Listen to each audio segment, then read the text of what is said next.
Olá pessoal, tudo bem? Vamos lá para a nossa terceira aula de Geografia, Estado Moderno e Estado-Nação.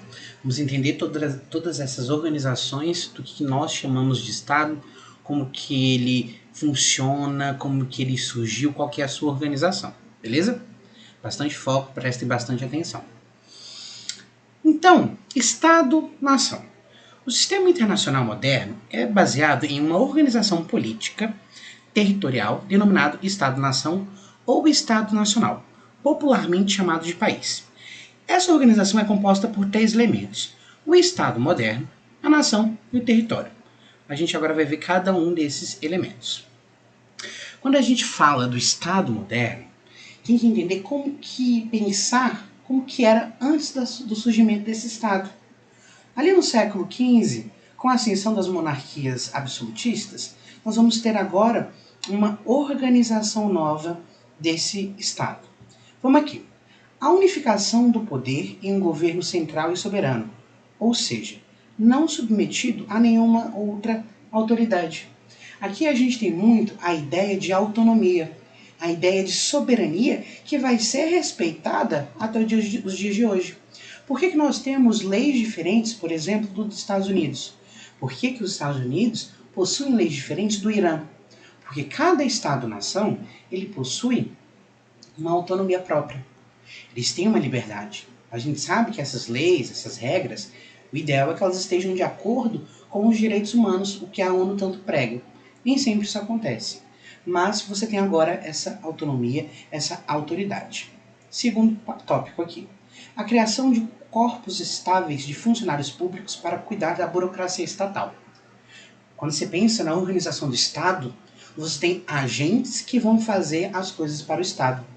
A burocracia, tudo que a gente tem de burocracia, é para garantir a ordem do Estado. Não existe Estado sem ordem. Quando você vai tirar um do seu CPF, quando você vai comprar uma casa ou algo desse tipo, você sempre tem vários papéis que você precisa preencher, várias coisas para provar, por exemplo, que você de fato é você, a renda que você tem, que aquela terra, que aquela casa agora de fato é sua. Entende? Terceiro tópico. A criação de exércitos regulares e profissionalizados. Aqui a gente fala tanto da criação de um exército, como forma de garantir a segurança, e também de níveis de profissionalização de segurança, para garantir que aquele Estado-nação seja respeitado o seu território, por exemplo. A criação de fronteiras bem definidas. Isso aqui é muito importante. Quando você pensa no Estado moderno e no Estado-nação, você sabe que eu preciso ter uma fronteira bem determinada. Eu preciso dizer que o território brasileiro é esse aqui. Então, a Argentina ela não pode invadir o Brasil, em tese, obviamente, e tem que respeitar a autonomia e a soberania dentro desse espaço. Outro tópico, a organização de cobrança de impostos em todo o território comandado pelo Estado. Aqui a gente tem que entender como que o Estado se sustenta. Ele só é sustentado porque nós, cidadãos, nós pagamos os impostos. O cidadão ele tem como obrigação pagar todo ano IPVA, IPTU, tudo que nós compramos, a gente sabe que tem imposto embutido no valor daquele produto. É por meio dessa arrecadação de impostos que o Estado vai poder fazer a organização, por exemplo, da burocracia estatal, dos funcionários públicos que vão garantir a ordem do Estado. Beleza? Aqui eu coloquei vários pensadores para a gente entender a visão deles sobre o surgimento desse Estado moderno. Maquiavel, a gente sabe que ele foi muito importante porque ele escreveu O Príncipe. Ele vai falar algo muito importante que é o seguinte. Analisa aqui comigo.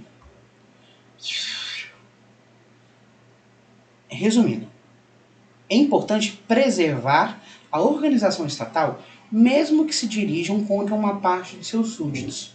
Aqui a gente tem muita ideia de privilégio. Pensa aqui comigo. Maquiavel vai afirmar que o bem estatal, a organização do Estado, ela é superior ao desagrado de parcela da população. Então, a gente ataca muito aqui a ideia de privilégios. O Estado ele tem que cuidar do bem de todos, não de parte dela. Agora, A gente obviamente tem que entender que esse tipo de pensamento ele precisou ser reformulado para funcionar na atualidade.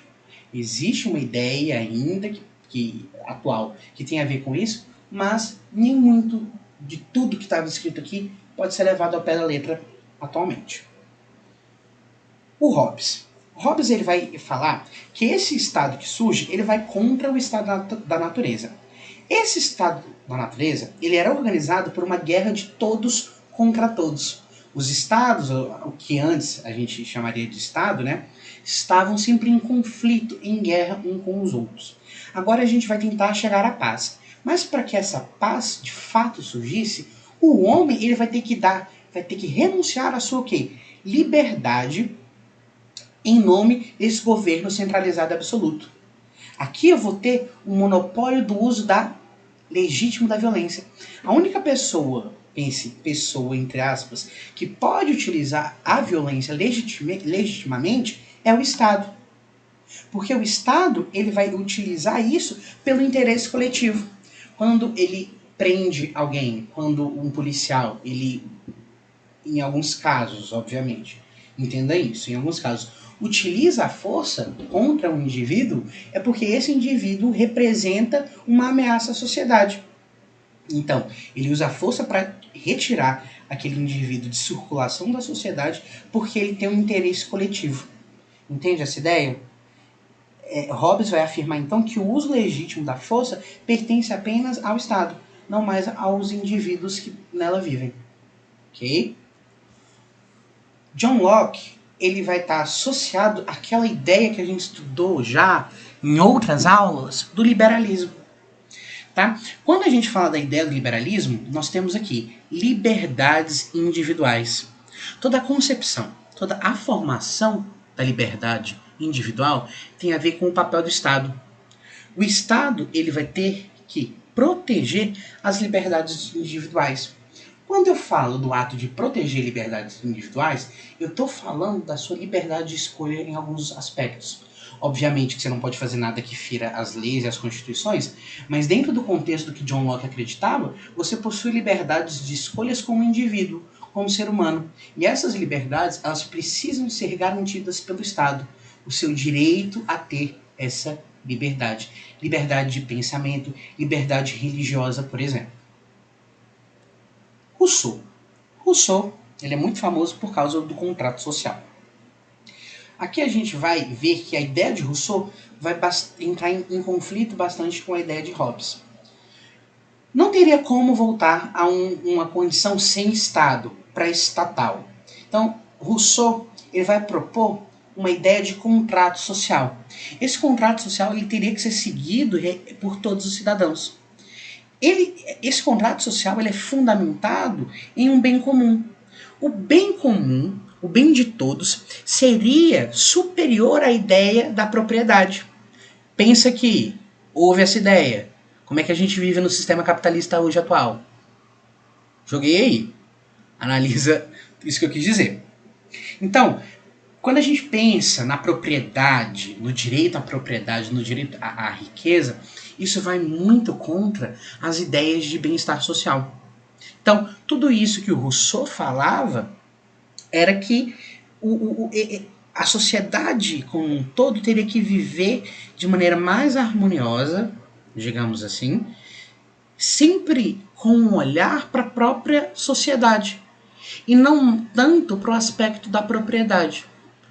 Os ideais de Rousseau, eles vão influenciar tanto as propostas socialistas como aquilo que a Europa ainda tem, de certa forma, como a política e o estado de bem-estar social, de cuidar e de ter aquele cuidado de proteger a sociedade, principalmente a parte mais frágil.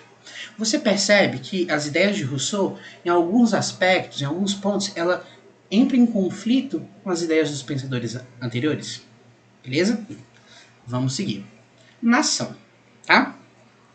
Nação, você já sabe que ela é um conceito que tem a ver com o sentimento.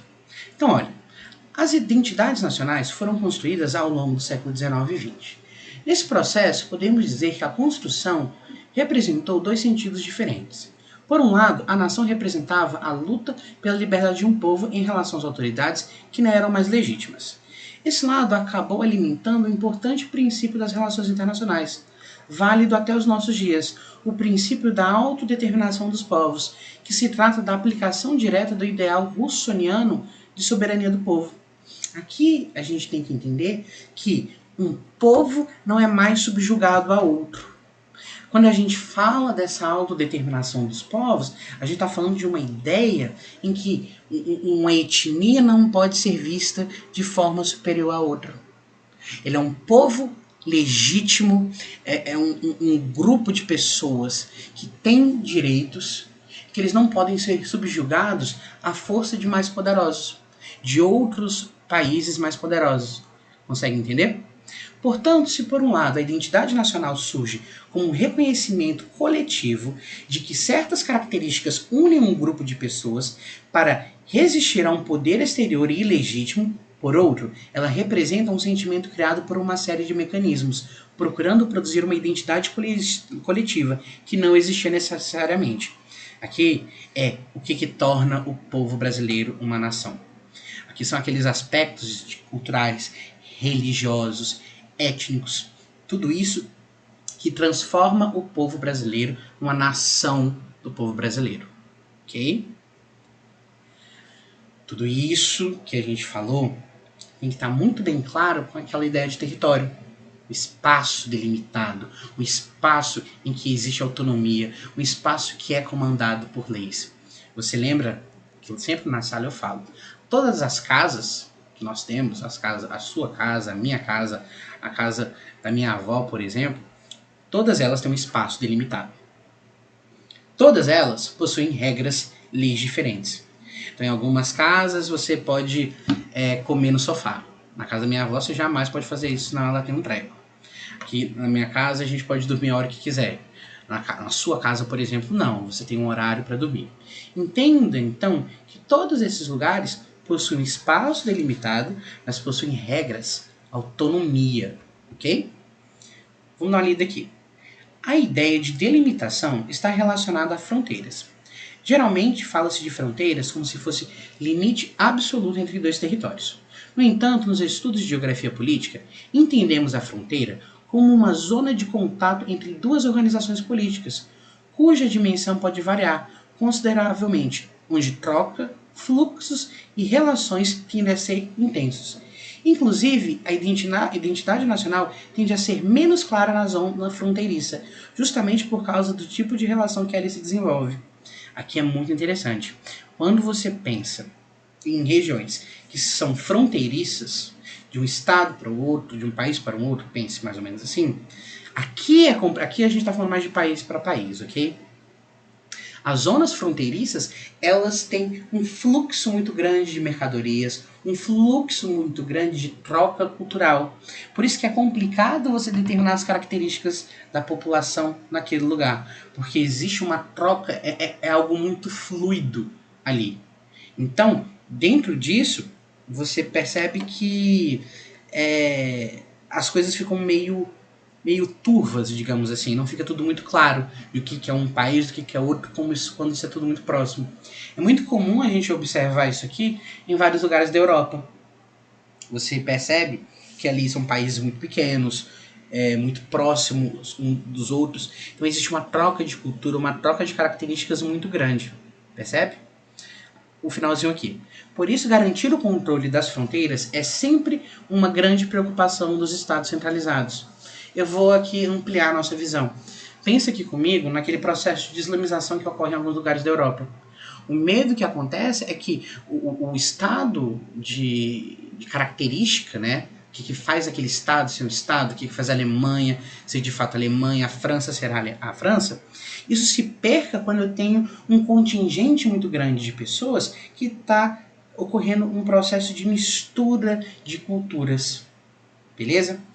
Pessoal, espero que tenha ficado tudo muito claro para vocês. Notem as dúvidas que assim que possível eu vou tirá-las. Um abraço, até a próxima.